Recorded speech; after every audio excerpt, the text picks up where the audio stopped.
Hello and welcome to our lesson on applications of sequences and series. So these are basically word problems where we're going to use arithmetic and geometric series formulas, either finding terms or finding sums, depending on the situation. Now, word problems can present a challenge because there isn't one way to solve every problem, and we're looking at possibly using up to 4 formulas in this particular situation. But there's a general approach, a general strategy. A good idea when you're dealing with a word problem is to start by reading it. Read the problem, maybe read it a couple times to understand what it's asking for and what it's giving you. That also gives you an opportunity to try to mark the text, and that means basically highlight or organize your important information or list it out, whatever is going to make sense for you. And then you're going to try to use that given information in these instances to decide which formulas to use if you feel like you need a formula. If you're finding a term on the list and it's like the 50th term on the list, I would probably use a formula for that.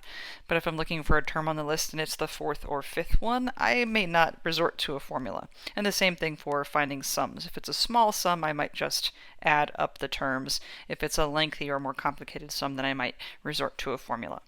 Lastly, once we've gotten to our answer, whether we've used a formula or not, let's just make sure that it makes sense to our problem and that we've answered the question appropriately.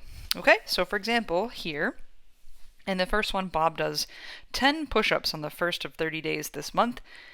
His goal is to do 2 additional push-ups each day. So if I was to make a list here, day 1 he's going to do 10 push-ups, and then he's going to increase by 2. So it's 12 push-ups the next day, and then 14 push-ups the next day, and then 16, and so on. So that's sort of what our list looks like, and now I can see, and I knew from the information that this is an arithmetic sequence, and this arithmetic sequence has a common difference of 2. So part A says if he meets his goal, how many push-ups will he do on the 30th day? That would be, what is the 30th number on that list? So this is asking us for A sub 30. And so we can use our explicit formula. The explicit formula says any number on the list will be the first number plus the common difference multiplied by the term number minus 1. So in this case, A sub 30 is going to be 10 plus our common difference of 2 multiplied by 30 minus 1.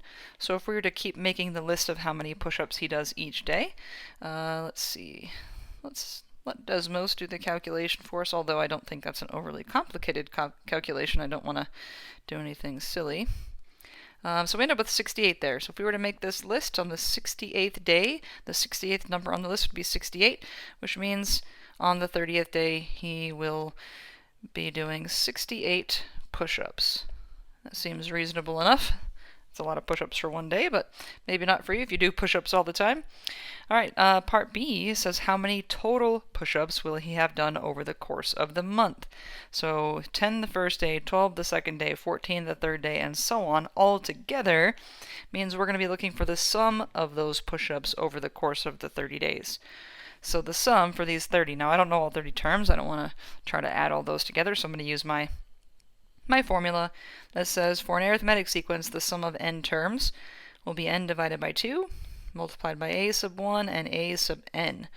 So here it's the sum of the 30 terms, so again 30 divided by 2, and then a sub 1, the first number on our list was 10, a sub n would be a sub 30 in this case, and we just calculated that in the previous problem as 68. And now again we'll go to our calculator and say 30 divided by 2 multiplied by the sum of 10 and 68 is going to give us 1,170. Now, out of context, I would just say S sub 30 equals 1170, but this represents a number of push-ups. So 1,170 push-ups over the course of the 30 days. Now, that is an impressive number of push-ups. All right, let's try the next one. So Regina is training for a marathon. It says every morning this week she'll run 2 miles. Every morning next week she'll run 2.5 miles. Every morning the following week she'll run 3 miles, etc. So again, we're making a list. It's 2, followed by 2.5, and then followed by 3, and that's going to continue. It says she's training for a 26-mile marathon. So how many weeks of training will she need to prepare? Now, there's an assumption in here that in her training she's going to work her way all the way up to 26 miles. So she's starting at 2, she's 2.5, then 3, and every week she's going to increase by half of a mile. And since that's a number that we're adding, this is an arithmetic sequence with a common difference of 0.5.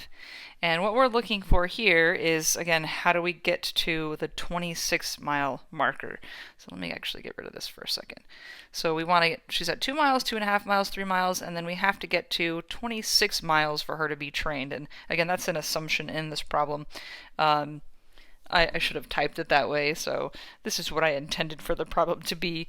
So what we're looking for is, in this one, how many weeks is she going to be training? So this is week 1, this is week 2, this is week 3, this is week, we don't know. That's the question.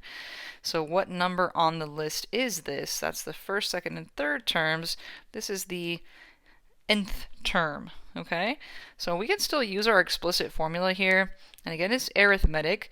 So our arithmetic formula says a sub n, which we have in this case is 26, is a sub 1, again, something we have, plus the common difference, again, something we have, multiplied by m minus 1. The only piece we don't know is n. Well, if we fill in the rest, then we can use this formula to solve.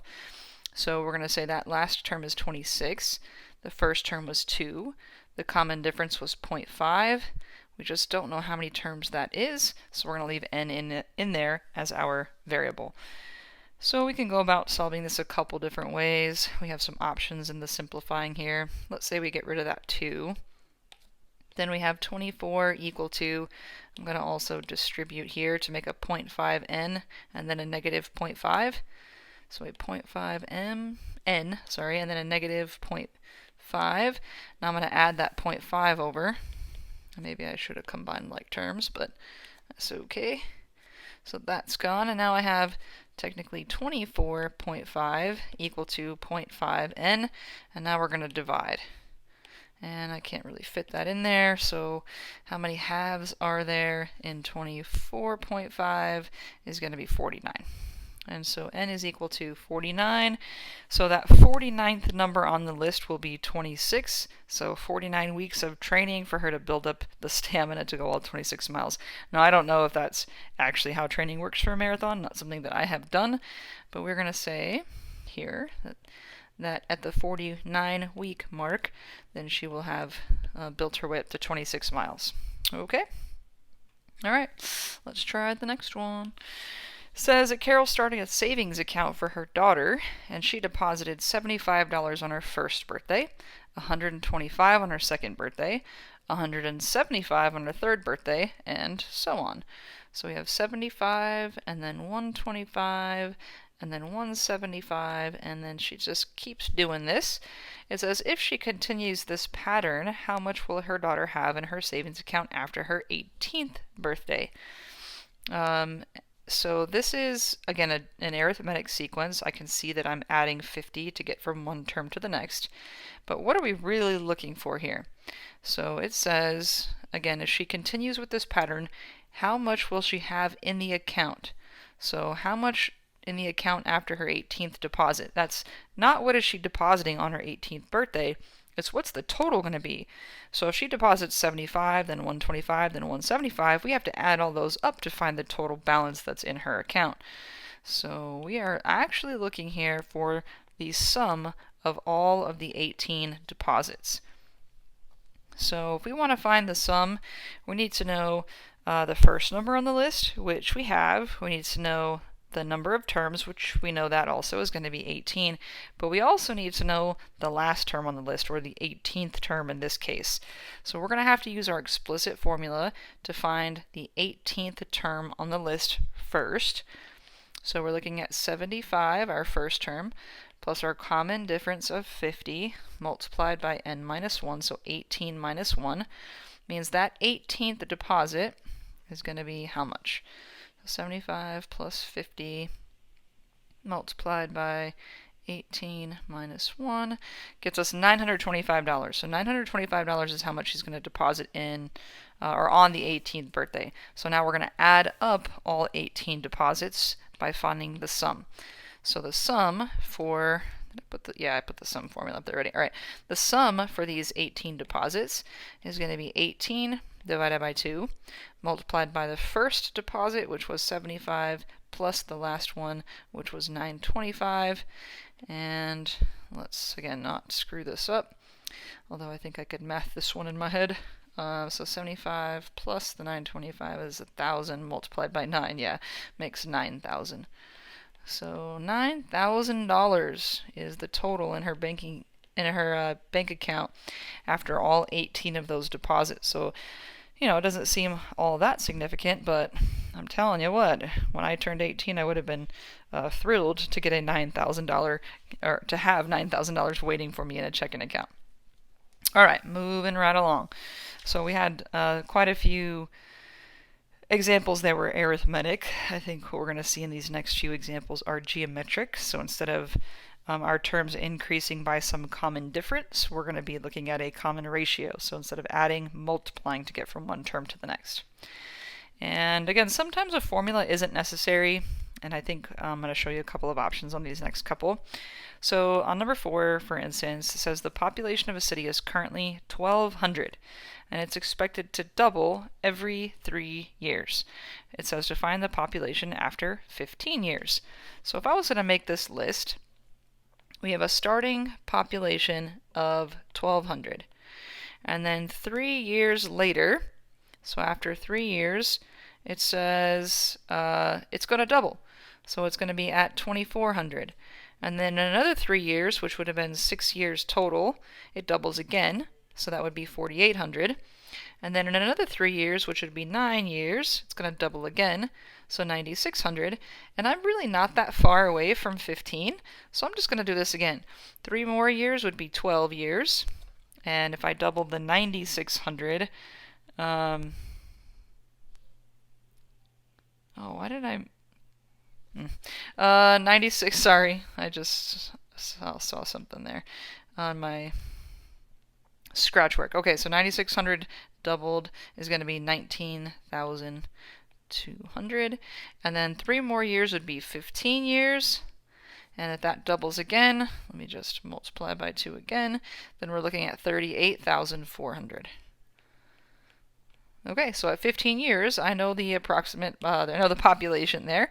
We're going to say it's going to be 38,400 people. And I didn't need any formula for that. Okay, now if you wanted to use a formula, it's still an option here. You just got to know what you're doing. Now, if we're doubling here, again, we have a common ratio of 2. And the first term on this list is technically 1,200.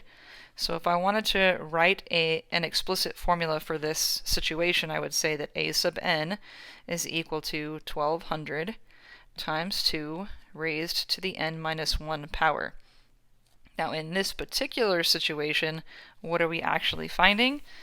We are finding the not first, not second, not third, not fourth, not fifth, but the 6th term on this list.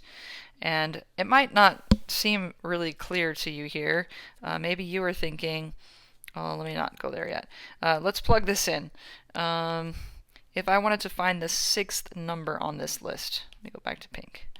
I would be a sub 6 equal to 1,200 times 2 to the 6 minus 1 power.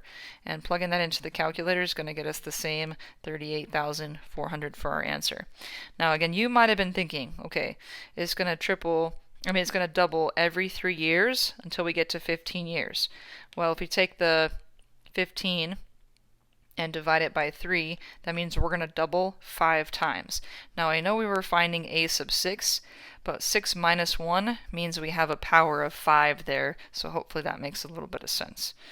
Okay, so there it is. 38,400 for our population, using a formula or not using a formula. You have either option. Sometimes these ones are a little tricky. So again, if I'm not going very far into the list, I might avoid a formula because again, I don't know that 6 would have been an obvious term number for you, but just my opinion.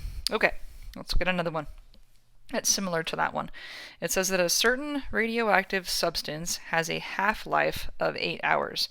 What that means is that every 8 hours it is diminishing to half of its original mass. So if you started with 6 milligrams of this substance, then after 8 hours it would be cut in half to 3 milligrams. And this one is saying how much is going to be left after 48 hours. So again, let me just write this list out. So this thing starts out with 6 milligrams. So we start with 6 milligrams, and then 8 hours later, it gets cut in half, so now it's 3 milligrams. And then another 8 hours, which would be 16 hours, it gets cut in half, so it's 1.5. And then another 8 hours would be 24, and that gets cut in half again, so that's going to be 0.75. And then another 8 hours would be 32, and you can see again, I'm not very far from 48, so maybe I just continue this list. So 32 hours later, 0.75 gets cut in half, and that would be 0.375. And then in another 8 hours would be 40 hours total. 3.7 or 0.375 gets cut in half, and that's going to be 0.1875. And then in another 8 hours, that would be 48 hours total. 0.1875 gets cut in half to make 0.09375, and that's our answer. 0.09375 milligrams of this substance is what would remain after 48 hours. Now that is not using a formula because I didn't have much trouble just making that list. Now if you wanted to use a formula, again, the common ratio here, this time we're cutting this in half, so we're going to say our common ratio is a half, and the first term on this list is 6. So if I put those together, I could say that my explicit formula for this, the explicit formula for this geometric sequence would be the first term, 6, multiply the common ratio, 1/2, and then raised to the n minus power. And then here, again, what we're finding is not the first, second, third, fourth, fifth, sixth, but 7th term. So we'd be finding a sub 7. And again, if you take your 7 and plug that in, so you have 6 times 1/2 to the 7 minus 1 power, then your exponent should make sense. Because if it's 48 hours, but being cut in half every 8 hours, 48 divided by 8 would be 6, so it should be cut in half 6 times. This exponent will make a 6 after we subtract the 1. So again, hopefully that makes a little bit of sense there. If you plug this into your calculator, guess what you're going to get? The same, 0.09375. Alright, so you have options. Again, I tend to not use a formula on problems like this where I don't have to go out that far and it's not that hard to make the list. Okay, let's look at number 6. So number 6, an engineer takes a job at Honeywell with a starting salary of $38,000, which is pretty terrible, especially if you're an engineer. But Honeywell agrees to double the salary every 5 years. So we're doubling every 5 years. What's his salary going to be after 30 years with the company? So he's going to start, let me go back to blue. He is going to start with a salary of $38,000. And again, that's pretty sad. Okay, especially, you're an engineer, you got a college degree, and now you're making $38,000. But every 5 years, it's going to double. So in 5 years, he's going to double to $76,000. And then in another 5 years, would be 10 years total, it's going to double again. And I don't know that it would be super challenging to make this list, but 76,000 times 2 is going to be 152,000. And again, not hard to make the list because to get to 30 years isn't going to take that long, but I don't know that I would on this one just because these numbers are really big. So we're trying to get to not 5, 10, 15, not 20, not 25, but 30. So I'm going to go ahead and use my formula on this one. This is the first, second, third, fourth, fifth, sixth, the 7th number on the list that I'm trying to find. So I know that I'm doubling, so my ratio is 2. I know that my first number is 38,000. So if I put those into my formula, I can say a sub n is 38,000 times 2 to the n minus 1 power. And then in this particular case, I'm looking for a sub 7. So that's going to be 38,000 times 2 to the 7 minus 1 power. And again, 7 minus 1 is going to make our exponent 6, and that should make sense. So 30 years, but every 5 years is when we're doubling, and 30 divided by 5 would make an exponent of 6, which would make sense to double 6 times.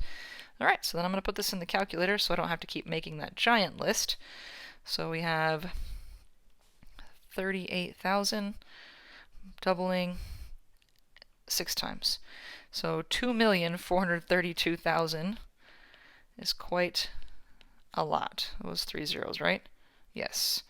And so his salary after 30 years with the company is $2,432,000, and that is an excessive. So it started out really like unbelievably low and ends up really unbelievably high. I don't think either one of those salaries is reasonable, but you try coming up with all these problems and being creative. Okay, last one. So for New Year's, or for her New Year's resolution, Brenda decides to start a savings account. And she plans to deposit a whole penny in January, 3 pennies in February, 9 pennies in March, and so on. And she wants to use her savings to throw herself a New Year's Eve party, and estimates that it's going to cost around $2,000. So we're going to try to figure out the total amount that's deposited over the year to determine if she's going to have enough to throw her party. It doesn't seem that way. But let's start first with part A. Actually, let's make the list first. So 1 cent, followed by a 3-cent deposit, followed by a 9-cent deposit, and so on. This is geometric. We're tripling the amount of the deposit each time, so it's a geometric sequence with a common ratio of 3. How much will she deposit in December? So this was January, February, March. December would be the 12th month of the year. So what they're asking us to find here is, what is A sub 12? So let me change colors. Remember, the explicit formula here, which we've seen a few times, is first term times the common ratio to the n minus 1 power. So A sub 12 in this case, we're going to start at a penny, and we're going to triple 12 minus 1, so 11 times we're going to triple. And into the calculator, this is going to go. So if we start at a penny, but we triple 11 times, $1,771.47. Not too shabby. So even though she started out so small, those first few deposits were tiny. Because you triple, it starts to grow exponentially fast. So in December, she's got to deposit $1,700. That one deposit is almost enough for her party. So now let's see if she's going to have enough. It says in part B, find the total deposit. So we know what each of the deposits are going to be, right? A penny, 3 pennies, 9 pennies, and then in December, 12. This one is asking now, what is the sum of all of those deposits? So here was, what is the 12th deposit? Here is, what is the sum for those 12 deposits? Now, I don't want to list out all 12 of the numbers and then add them up, so I'm going to use my sum formula. The sum for n terms in a geometric sequence is going to be a sub 1 times 1 minus r to the nth power divided by 1 minus r. So in this case, the sum for these 12 terms is going to be 0.011 penny, and then it's 1 minus the common ratio of 3 raised to the 12th power divided by, again, 1 minus that common ratio. And now we go to the calculator. So 0.01 multiplied by 1 minus 3 to the 12th. And then we're going to divide again by 1 minus 3. And look at that. She's going to end up with a total of 2657, so $2,657.20. So she's going to be able to have for herself a better party than she thought. Will she have enough? Yeah. She's going to have, she actually has $657.20 over the goal. Okay, so that's technically part of the answer as well. Well, all right, I know I kind of sped through that, but hopefully you've got a decent enough understanding of how we use these formulas in these particular cases. And when you might not necessarily want to use a formula, it's up to you. So the formulas are always there as shortcuts. If you don't feel like a shortcut is going to be helpful or possible for you, then don't take the shortcut. All right, so you got enough problems, I think, to work through your practice. So give them a shot, and as always, if you need some extra help, then just reach out. Till next time, take care.